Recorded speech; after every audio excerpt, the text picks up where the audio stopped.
저는 오늘 사도행전 2장 17절 말씀을 가지고 하나님이 주신 꿈과 환상이 있는가? 이란 제목으로 말씀을 나누겠습니다.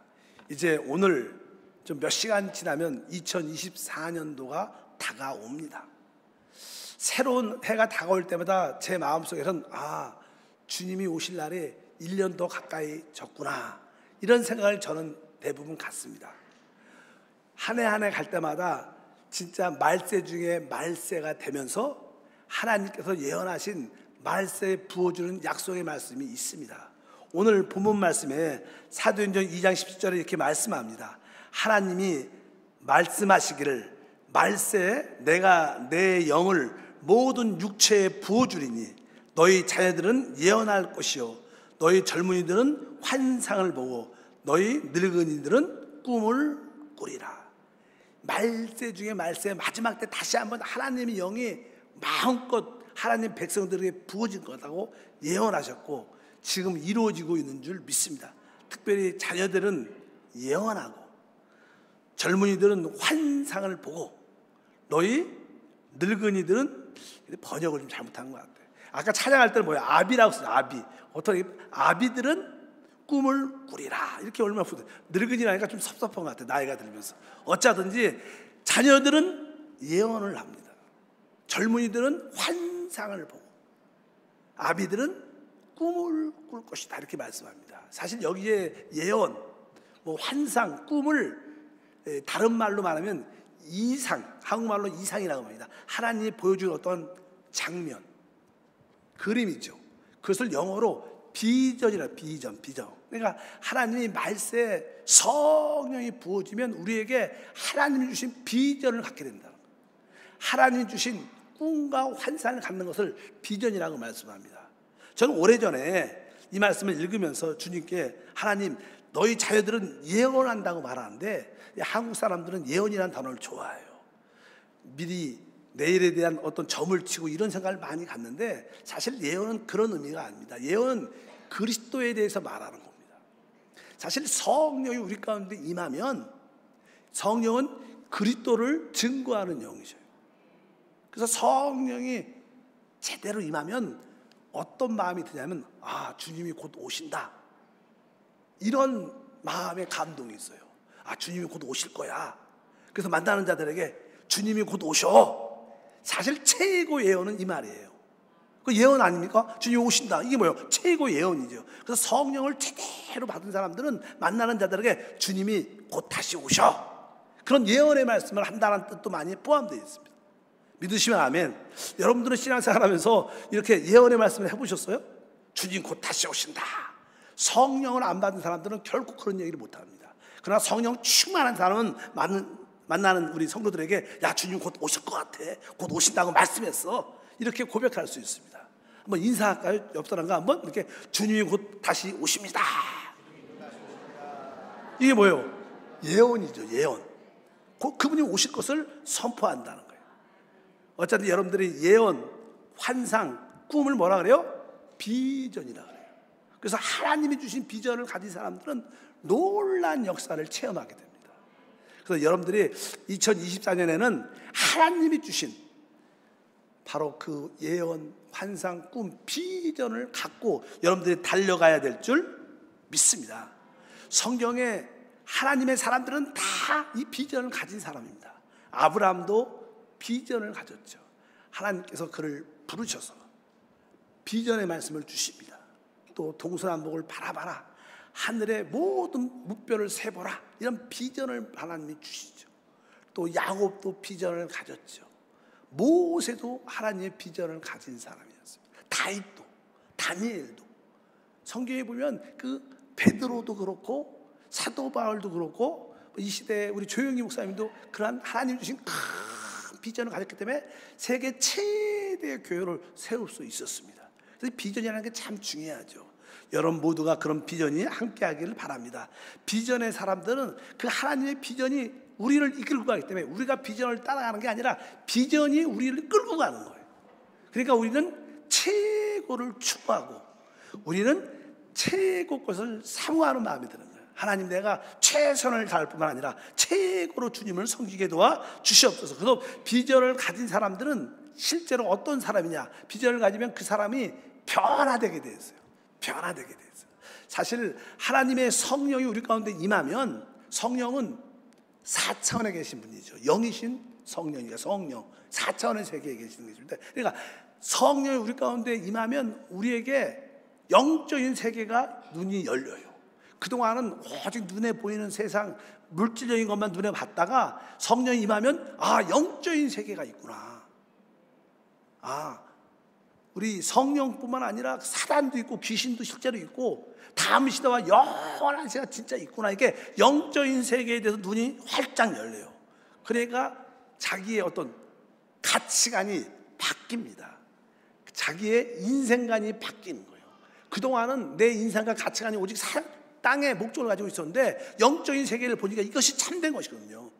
그러니까 자기의 인생관도 바뀌고 가치관도 바뀌면서 이제 그 비전이 그를 붙잡아 줬기 때문에 하나님께서 귀하게 쓰임받는 역사가 함께할 줄 믿습니다. 그래서 이 비전을 가진 사람들은 이제 분명하게 영적인 세계를 봤기 때문에 그의 목표의식이 분명합니다. 목표의식이. 많은 교회 안에도 어떤 성도들도 열심히 합니다. 많은 성도가 열심히 하지만 근데 어떤 성도들은 열심히 하고 성공과 누림이 있어요. 근데 어떤 성도는 열심히 하는데 잘 안 돼. 왜? 그것은 다른 게 아니라 이분들은 하나님 비전을 가졌는가 비전을 가지지 않았는가에 달려있는 거예요. 하나님의 비전을 가진 사람들은 목표의식이 분명하기 때문에 흔들려도 좌절하지 않고 포기하지 않고 끝까지 달려가니까 결국 이기는 자, 승리하는 자가 될 줄 믿습니다. 그러나 하나님 비전이 없는 사람들은 열심히 하다가 지치고 안 되면 포기한다는 거예요. 그래서 이 하나님의 비전은 얼마나 중요한지 목표의 의식이 아주 투철한 우리 은혜가 되게 될 것이고, 그래서 우리는 고난과 환난이 우리 가운데 다가와도 그 소망 때문에 우리는 끝까지 견딜 수 있고 이길 수 있는 인내를 가졌어요. 사실 성경에 보면요, 사도의 첫 번째 자질이 뭐냐? 우리 보통 우리가 사도의 첫 번째 비결은 아마 능력일 거야, 말씀을 잘 전하는 것일 거야, 이런 생각을 많이 하지만 성경에는 사도의 첫 번째 비결은 인내였어요. 인내. 첫 번째 인내라고 써 있습니다. 그래서 여러분들이 인내가 참 중요해요. 우리가 인내하려면요, 그런 비전이 있어야지만 인내할 수 있어요.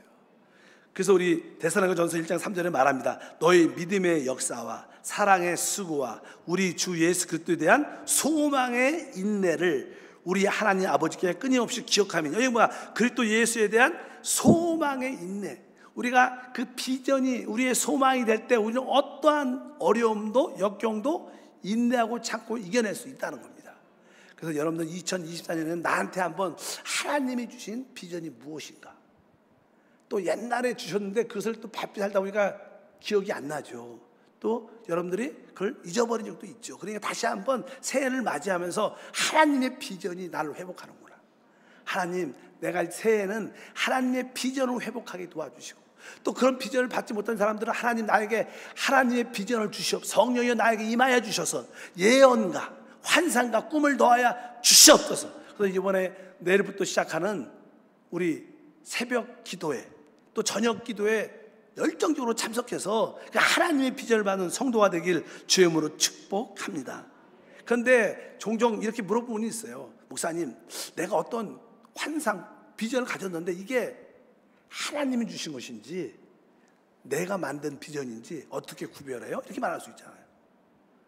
근데 이제 사실 하나님이 주신 비전과 내가 만들어낸 비전은 좀 다를 수 있죠. 그 내 꿈이 있을 수 있죠. 근데 하나님이 주신 비전은 방향성이 아주 딱 정해져 있어요. 그래서 여러분들이 하나님이 주신 비전은 이런 방향성을 가지고 있다고 해서 깨닫고 한번 여러분들이 확인해 보시기 바랍니다.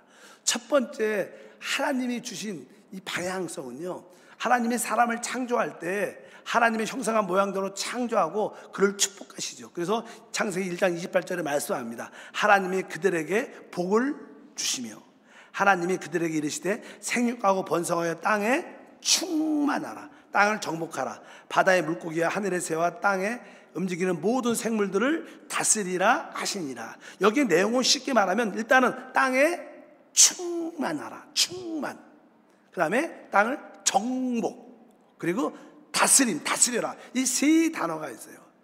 따라할까요? 충만, 정복, 다스림. 하나님은 여러분들이 삶의 현장에 들어가서 충만하기를 원해요. 그리고 여러분들이 그 모든 환경을 다 정복하기를 원하고 다스리기를 원합니다. 이것이 하나님이 우리를 창조한 목적입니다. 그래서 여러분들이 가정이든 직장이든 사업장이든 하나님, 우리 가정, 직장, 사업장에 하나님의 충만함이 나타나며 하나님 모든 어두운 곳들이 정복당하고 악한 영들이 다스려지는 그 역사 함께 앞서서 이 하나님의 방향은 어쩌든 이런 방향으로 간다는 거예요. 충만과 정복과 다스림의 역사가 함께 할 줄 믿습니다. 이것이 첫 번째 방향입니다. 내가 갖고 있는 그 비전이 이 세 것과 세 가지가 있는가, 충만함이 있는가, 정복이 있는가, 다스림이 있는가를 확인해 봐야 된다는 거예요. 두 번째는요, 무엇일까요? 두 번째는 이렇게 말씀합니다. 이 하나님이 주시는 이 방향성은요, 결국 온 땅에 세계 복음화가 하나님의 목적이에요. 세계 복음화. 땅 끝까지 이르러 증인되는 게. 오늘 마태복음 28장 19절과 20절 보니까 그러므로 너희는 가서 모든 민족으로 제자를 삼아 아버지, 아들과 성령의 이름으로 침례를 베풀고 내가 너에게 분부한 모든 것을 가르쳐 지키게 하라. 볼지어다 내가 세상 끝날까지 너희와 항상 함께 있으리라 하시니라. 그러니까 너희는 가서 모든 민족으로 제자를 삼아라. 모든 민족으로 제자를 삼아라 이렇게 말씀하고 사도행전 1장 8절을 보니까 오직 성령이 너에게 임하시면 너희가 권능을 받고 예루살렘과 온 유대와 사마리아와 땅 끝까지 이르러 내 증인이 되리라 하시니라. 여기 보면 또 땅 끝까지. 그러니까 하나님이 주신 비전은 바로 세계 복음화와 땅 끝까지의 복음 전파가 포함되어 있어야 돼요. 여러분들이 직장과 사업장을 하는 이유가 여러분 마음속에 하나님이 나를 이 직장에 보낸 것이, 이 사업을 허락한 것이 바로 이 직장에 복음화를 위한 것입니다. 이 사업장에 세계 복음화를 위한 것입니다. 여기에 있는 사람들 구원시키기 위한 하나님의 뜻임을 믿습니다. 그럴 때 그것은 여러분들이 하나님이 주신 비전이 돼서, 하나님이 주신 비전은 그것은 반드시 이루어집니다. 그래서 두 번째 방향성가 바로 세계 복음화의 방향성인 것을 여러분들이 깨닫기를 바랍니다. 그래서 결국 우리가 이 세계를 많은 땅까지 이르러 복음을 증인이 되는 이유가 무엇입니까? 그 이유는 단 한 가지죠. 하나님 나라가 이 땅에 세워지는 겁니다.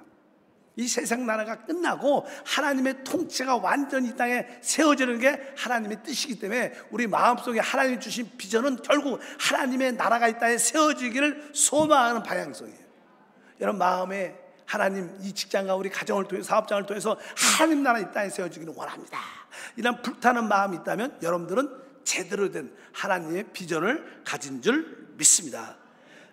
마태복음 6장 9절에서도 말씀합니다. 그러므로 너희는 이렇게 기도하라. 하늘에 계신 우리 아버지여 이름이 거룩히 여김을 받으시오며 나라가 임하시오며. 나라가 임하라고 기도합니다. 그리고 맨 끝에 뭐라고? 나라와 권세와 영광이 아버지께 영원히 있습니다. 이렇게 나라에 대한 하나님 나라가 이 땅에 세워지기를 원합니다. 이런 여러분들의 비전과 서로 이게 연결이 될 때 그것은 하나님 비전입니다. 여러분들이 어떤 꿈과 환상을 갖고 목표를 갖고 있을 때 이런 거하고 방향성이 맞지 않으면 그것은 내 꿈이죠. 내 꿈은 세상 말로 개꿈이 돼갖고 이루어지지 않습니다. 고생만 하고 남는 게 별로 없어요. 진짜 그러나 하나님의 꿈은 반드시 이루어진다. 한번 인사합니다. 하나님 비전은 반드시 이루어진다. 이러한 하나님의 비전을 가진 사람들은 결국 이기게 되고 승리자가 됩니다. 그래서 성경에 보면 계속 이기는 자, 승리하는 자 이런 표현이 많아요. 왜? 이렇게 되려면 우리가 하나님의 비전을 꼭 가져야 된다는 거예요. 성령을 사모하고 사모하면 하나님의 비전, 하나님의 예언과 환상과 꿈이 여러분에게 주어집니다. 오늘 여러분 모두가 그런 불타는 비전을 갖기를 바라겠습니다. 계시록 2장 26절에 말합니다. 이기는 자와 끝까지 내 일을 지키는 그에게 만국을 다스리는 권세를 주겠다. 이기는 자와 끝까지 내 일을 지키는 자, 비전을 가진 자만이 할 수 있죠. 3장 21절도 이기는 그에게는 내가 내 보좌에 함께 앉게 하여 주기를 내가 이기고 아버지 보좌에 함께 앉은 것 같이 하리라. 여기도 이기는 자, 바로 이러한 비전을 가진 사람만이 이기는 자가 될 수 있습니다. 왜 그들이 이기는 자가 될 수 있을까요? 사실 이기는 자, 승리하는 자의 특징을 보면 일단은 목적이 분명하니까 그들은 진실한 믿음으로 달려갈 수 있어요. 목적이 분명하니까. 여러분들이 내년에 대한 분명한 목적이 있길 바랍니다. 우리가 종종 이런 말을, 야, 너 좀 방탕 좀 하지 마라. 방탕한다. 방탕한다는 무슨 뜻이냐면요, 어떤 목적지 없이 그냥 여기저기 떠돌아다니는 것을 보통 일반적으로 방탕한다. 우리 뭐 쉬운 말로 방황한다, 이렇게 방황. 그 방황이라는 게 방탕의 의미예요. 방탕한다는 뭐예요? 그냥 목적이 없이 여기저기, 젊은 청년들 종종 그러잖아. 그냥 이유도 없이 그냥 홍대거리, 뭐 이태원, 어디 명동 그냥 돌아다녀요. 목적이 별로 없는 거예요. 그걸 뭐라 그래요? 방탕. 여러분들도 분명한 목적 없이 주님을 섬기면 그것은 뭐예요? 영적으로 방탕. 그래서 이 비전을 가진 사람들은 분명히 목적이 분명하니까 결국 우리는 신실해질 수밖에 없고 진실할 수밖에 없다고 분명히 알아야 됩니다. 또 이게 이기는 사람들의 특징을 보면요, 이 사람들은 대부분 자기에 대해서 변명하지 않아요. 그리고 남을 비난하지 않습니다. 이 성공하고 믿음 안에서 이기는 사람들의 대부분 특징을 보면 알아요. 자기에 대해서 변명 안 합니다. 우리는 종종 우리 자신에 대해서 너무 변명이 많죠. 그때 시간이 없어서 내가 깜빡했어, 미안해, 뭐 늘 이렇게 변명이 많습니다. 혹시 뭘 잘못했으면 그냥 인정하면 돼. 내가 늦었습니다, 내가 잘못했습니다. 근데 뭐 사람들은 변명을 많이 하죠. 그리고 이 비전이 없는 사람들은 대부분 다른 사람을 주로 비난하죠. 비난. 이런 사람들은 승리자가 될 수 없다는 거예요. 여러분들이 2024년에는 하나님, 나의 잘못에 대해서 내가 변명하지 않고 다른 사람의 실패와 연약함에 대해서 비난하지 않게 하옵소서. 그래야 여러분 안에 그 생명의 놀라운 역사가 함께할 것을 믿습니다. 사람이 변명을 이유권을 대면 수없이 될 수 있어요. 변명.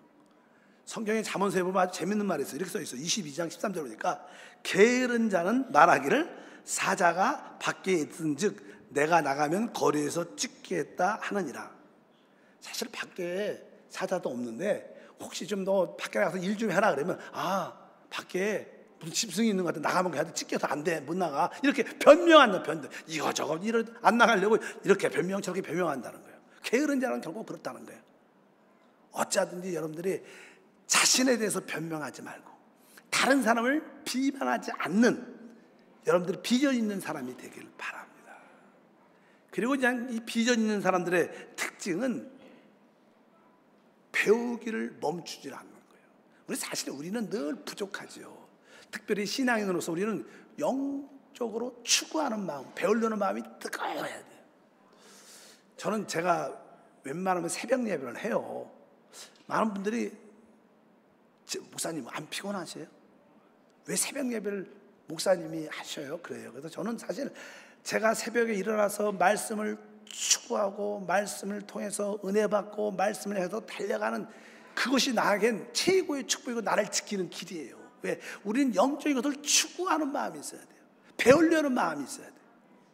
여러분들이 뭐 고수도 아닌데 주일 설교 한번 딱 듣고 무슨 신앙을 지키겠어? 그건 말이 안 되는 거예요. 진짜 그럴 수 없는 거예요. 그냥 종교적으로 하나님한테 안 가면 마음이 불편하니까 한번 하나님 왔다 갑니다. 할렐루야. 그래서 그냥 편하게 살려고 오시는 거지. 진짜 영적인 추구하는 마음이 없으면 어떻게 이기는 자가 되겠어요? 그래서 여러분들이 어쩌든지 배우려는 뜨거운 열정, 비전의 사람들은 정말로 더 배우려고, 더 깊이 알려고. 그래서 여러분이 직장인이면 그 직장, 그 분야에 대해서 최고가 돼야 돼요. 최고. 사업을 하면 그 분야에서 최고가 돼야 돼요. 이 시대는요, 너무나 이 순환이 빠른 시대입니다. 1년만 지나면 이미 그것은 퇴색되고 새로운 것들이 나오니까 어떤 마켓이나 어떤 장사나 어떤 사업을 할 때도 1년만 지나면 늦어집니다. 계속 연구하고 기도하면서 그 어떤 방향으로 이 사업이 흘러가는 걸 계속 주시하고 하나님 새로운 일 방향을 알려주시고 이렇게 기도를 해야지 여러분들이 어떻게 이기는 자, 승리하는 자, 비전의 사람이 되는 줄 믿습니다. 그래서 종종 이렇게 어떤 음식이든 어떤 물건을 파는 그런 매장들을 보게 되면요, 적어도 3년이나 5년에 한 번씩 리모델링을 해요. 왜? 그냥 5년 동안 그 모습 그대로 하면 또 진부해지고 새로운 곳이 없으니까 그 회사에서도 이렇게 격려하죠. 리모델링을 해줘요. 리모델링을 해갖고 새롭게 한번 시작할 수 있도록. 영적으로 우리 리모델링도 마찬가지예요. 영적으로도 우리가 항상 1, 2년마다 리모델링을 해야 돼요. 그래야지 여러분들이 비전의 사람이 돼서, 그 사람은 하나님이 함께하는 사람이죠. 그럴 때 여러분들이 2024년은 놀라운 축복과 은혜가 함께할 줄 믿습니다. 하나님, 우리의 지혜는 우리 안에 계신 그리스도십니다. 주님이 나에게 이 직장에서 그 분야에 최고가 될 수 있도록 지혜를 주시고 아이디어를 주시고, 하나님 이 사업에 하나님이 지혜니까 주님께서 나에게 이 사업장에서 지혜 아이디어를 주시옵소서. 우리 크리스찬들은요, 특별히 우리 한세교회 성도들은 우리가 내년에 뭐예요? 내주하는 영이신 하나님 아들 그리스도. 우리가 믿는 하나님은요, 지금 우리 안에 내주하시고 영이신 하나님 아들 그리스도, 이분을 우리가 주님이라고 불러요. 그분이 우리 안에 계시다는 거예요. 이분이 우리에게 지혜입니다. 여러분들 내 안에 계신 그분을 늘 붙잡고 그분께 지혜를 달라면 놀란 아이디어, 놀란 것들을 기억나게 하시고 깨닫게 해주셔요. 그래서 우리 인생에 대박이 되는 거예요.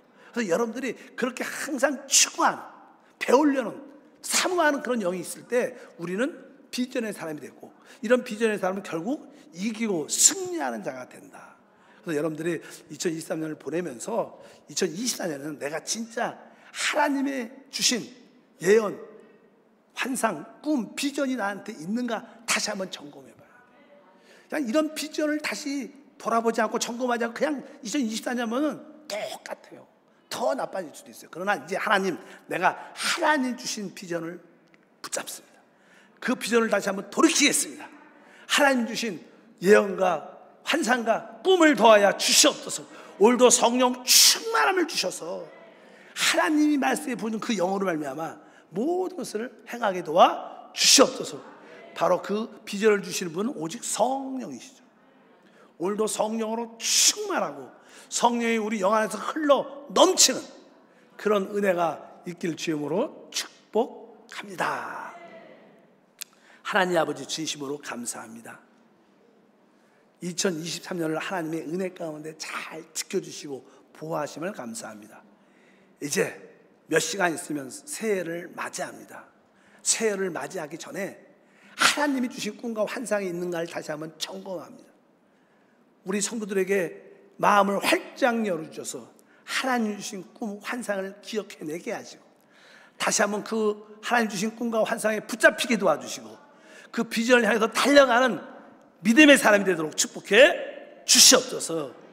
주 예수 이름으로 기도함나이다. 아멘.